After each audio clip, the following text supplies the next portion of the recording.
Following the terrorist attack in Pahalgam, Jammu and Kashmir on April 22nd, the Indian Army launched Operation Sindoor, targeting terrorist camps in Pakistan. The operation sent a clear message to the world that India will not tolerate any act of terrorism on its soil, regardless of where it originates. The Army's precise and strategic action, which ensured no harm to civilians while dismantling terrorist bases, has filled the nation with pride. To honor and spread awareness of the Army's bravery, Tiranga Yatras are being held across the country.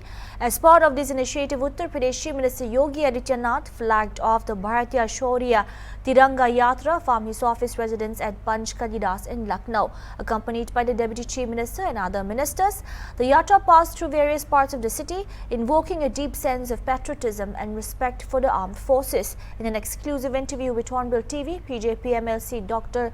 Lalji Prasad Nirmal praised the Indian Army and the Tiranga Yatra, stating that while war is never idle for developing nations, India has rightly demonstrated that any hostile act will be met with a strong and appropriate response.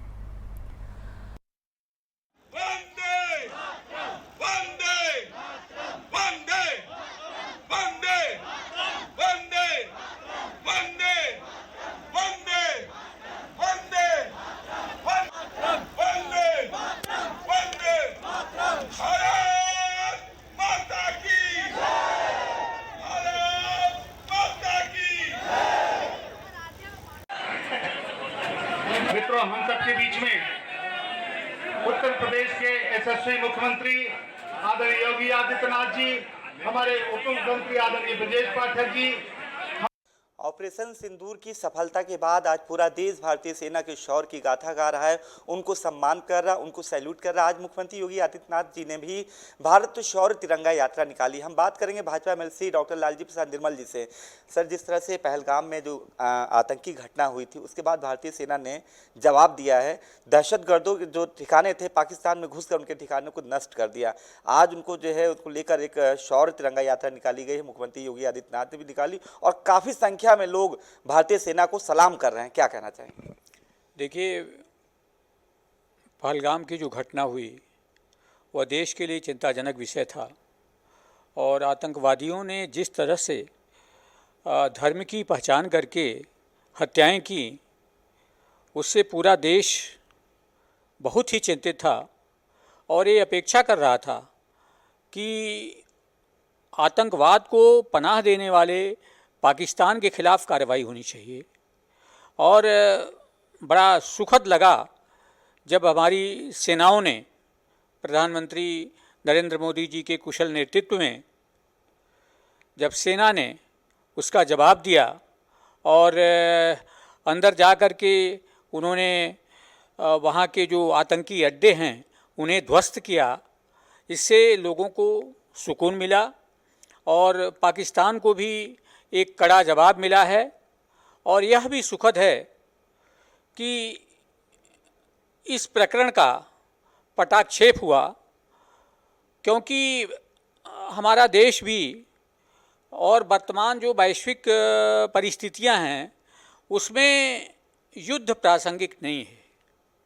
और ये जो हमारी सेनाओं ने जो शौर्य का परिचय दिया है वह अद्भुत है और इसके लिए पूरे देश में तिरंगा यात्राएं निकल रही हैं।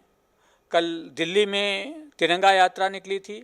आज हमारे यशस्वी मुख्यमंत्री योगी आदित्यनाथ जी के नेतृत्व में तिरंगा यात्रा निकली है और आने वाले दिनों में पूरे प्रदेश में यात्राएं निकलेंगी जो भारतीय सेनाओं के शौर्य का प्रदर्शन करेंगी और हमारी सरकार के कुशल नेतृत्व में जो पाकिस्तान के खिलाफ कार्रवाई हुई है उसका स्वागत करेंगे। अच्छा, अभी आपने कहा युद्ध जो है किसी भी मायने में दोनों देशों के लिए ठीक नहीं है, उससे तमाम तरह की दिक्कतें आती हैं। लेकिन एक बड़ा सवाल ये है कि विपक्ष जो है सीज फायर को लेकर जो है सरकार को घेरने की कोशिश कर रहा है, लामबंद होता नजर आ रहा है। तो क्या कहेंगे इसको लेकर? देखिए, विपक्ष तो जो सरकार रहती है वर्तमान में उसके खिलाफ निरंतर विरोध की कार्यवाही करने में लगा रहता है। अब देखिए, जो उत्तर प्रदेश कांग्रेस के जो अध्यक्ष हैं अजय राय, वो एक राफेल का खिलौना लेकर के और उसमें नींबू टांग करके और उसका मजाक उड़ा रहे थे। और कुछ ही दिनों बाद उसी राफेल के द्वारा पाकिस्तान में इतनी बड़ी एयर स्ट्राइक हो गई, वहाँ के हवाई अड्डे ध्वस्त कर दिए गए, आतंकी अड्डे ध्वस्त कर दिए गए। तो इस प्रकार से जो विपक्ष का आचरण है वो निंदनीय है। और कम समय में पाकिस्तान को नाको चने चबवा दिया भारतवर्ष ने, और पूरी दुनिया ने देखा कि ये जो आतंकवादी देश पाकिस्तान है इसको माकूल जवाब दिया है। हमारी सेना ने किसी भी जो नागरिक जो पाकिस्तान के हैं उनके खिलाफ कोई कार्रवाई नहीं की। जो आतंकियों के अड्डे हैं उन्हें नष्ट किया, और जो उनके सेना के जो स्थल थे उन पे स्ट्राइक किया। इसके अतिरिक्त और कहीं कोई प्रहार नहीं किया, और एक माकूल जवाब दे करके इसका कटाक्ष। जी, विपक्ष जो कह रहा है, क्या मानते हैं विपक्ष के पास कोई मुद्दा नहीं जो इस तरह के हर मामले में सरकार की कोई बड़ी जो एक्शन होता है, चाहे कोई योजना हो, हर एक में जो है विपक्ष आरोप कहीं ना कहीं आरोप लगाता है। क्या लगता है विपक्ष के पास कोई मुद्दा उद्दा है कि नहीं? विपक्ष तो यह परेशान है कि सरकार के पक्ष में, हमारा जो केंद्रीय नेतृत्व है उसके पक्ष में माहौल कैसे बन गया।